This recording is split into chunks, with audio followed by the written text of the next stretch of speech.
Sagt mal, habt ihr schon unsere Stromrechnung gesehen? Nee, warum? Ja, krass, oder? Na, wir müssen dieses Jahr 160 Euro mehr zahlen als letztes Jahr.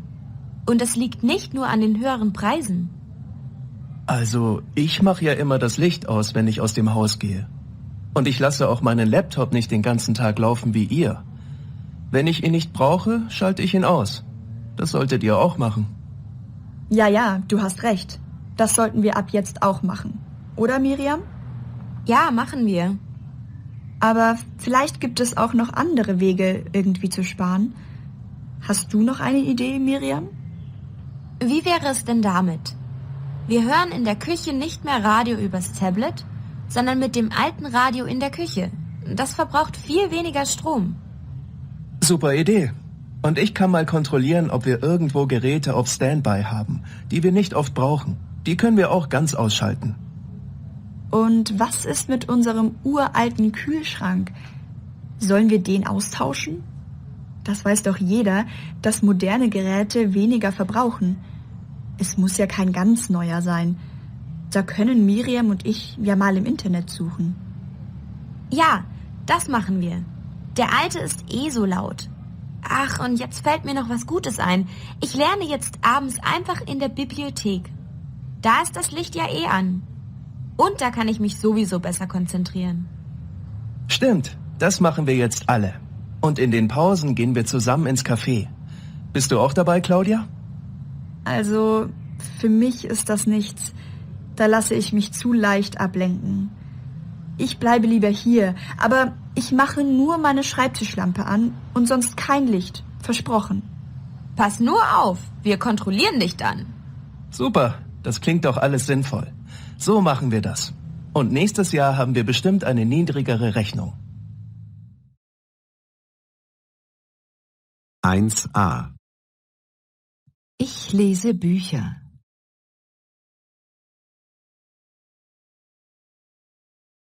1b. Ich lese immer noch am liebsten Bücher, die ich in der Buchhandlung gekauft habe.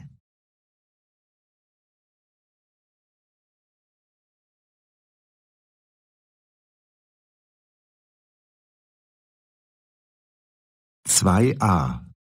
Wir haben einen Professor kennengelernt.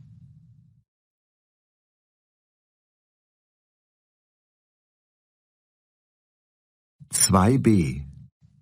Wir haben gestern einen sehr interessanten Professor von der Uni Hamburg kennengelernt.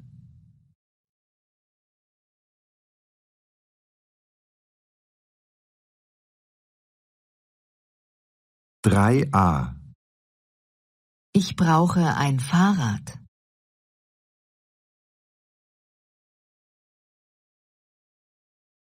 3b.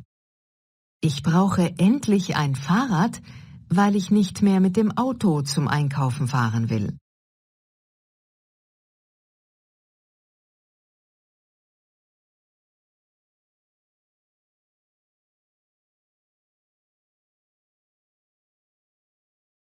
'Sie hören 5 Ansagen aus dem Radio. Zu jeder Ansage gibt es eine Aufgabe. Welche Lösung A, B oder C passt am besten? Nummer 1.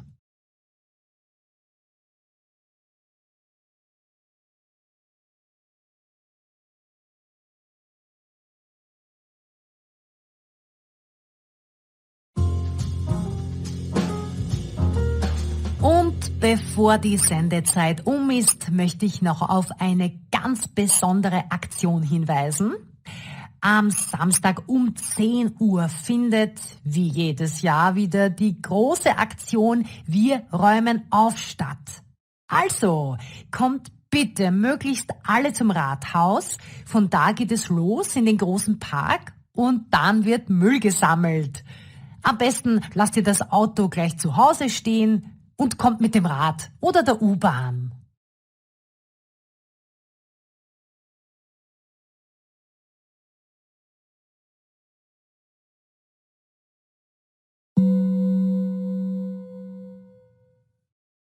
Nummer 2.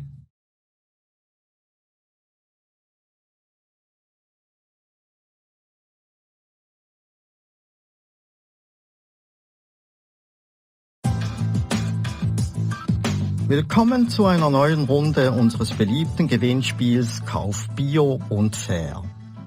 Gewinnen Sie diese Woche einen Einkaufsgutschein über 100 € für das Geschäft Der Grüne Korb. Lust mitzuspielen?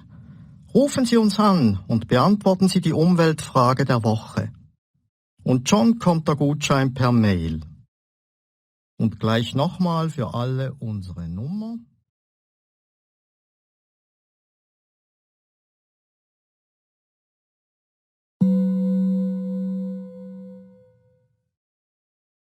Nummer 3.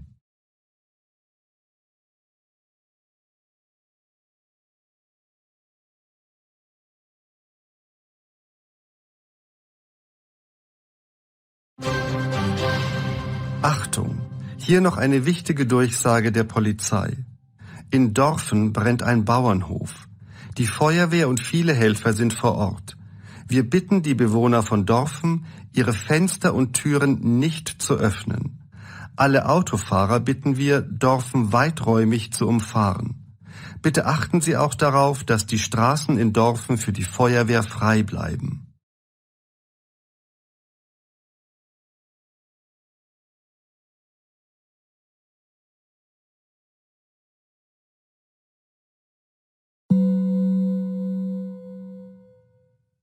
Nummer 4.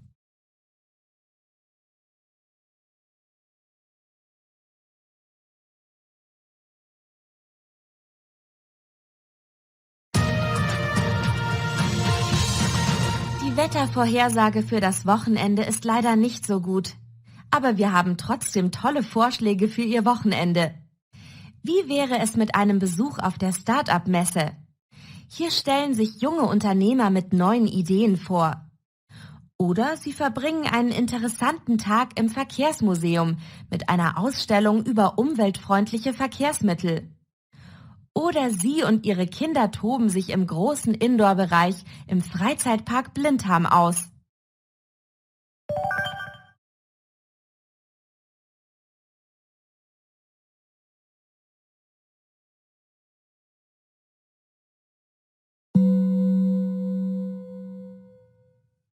Nummer 5.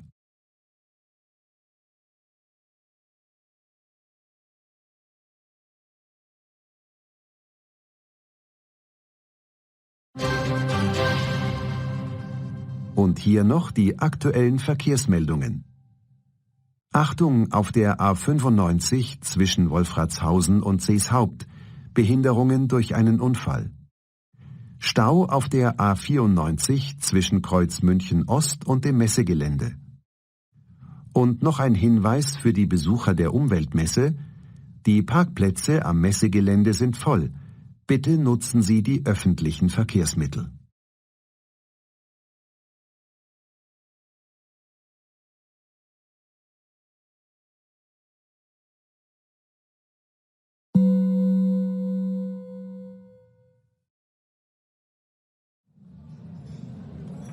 Hallo Pascal. Hi Ella, hallo Ramona. Wie geht's euch? Gut, danke. Ja, alles prima. Ach Ella, du machst doch auch bei der Umweltaktion am Wochenende mit, oder? Ja klar, ich finde das eine gute Idee, dass wir alle hier auf dem Unicampus Blumen pflanzen für die Insekten. Ja, finde ich auch. Und du, Ramona, machst du auch mit? Naja, ich finde die Idee auch gut, aber ich glaube nicht, dass das so viel bringt.